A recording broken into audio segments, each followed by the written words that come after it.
Another local protest tonight over President Trump's policies on illegal immigration, this time in Henderson, where demonstrators called on officials to keep ICE out of local communities.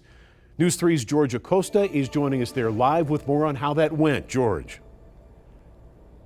Yeah, there's about 50 protesters who showed up tonight sharing their support for immigrant communities across the country, while also voicing their oppositions against immigration enforcement officials here locally as they demand justice for Jaime Alanis. What do we want? Justice!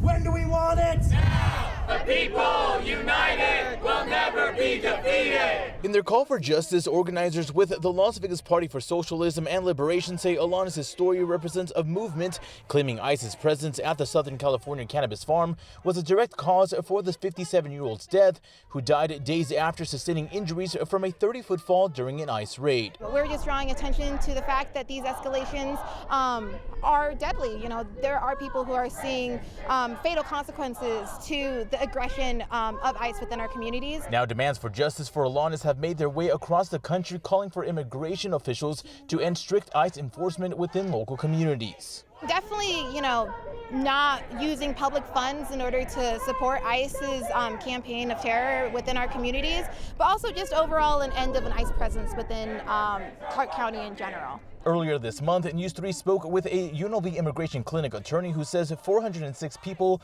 who had recently been detained by ICE were being held in southern Nevada. Now, those facilities being at the Nevada Southern Detention Center in Pahrump and the Henderson Detention Center. About 68% appear to have no criminal convictions.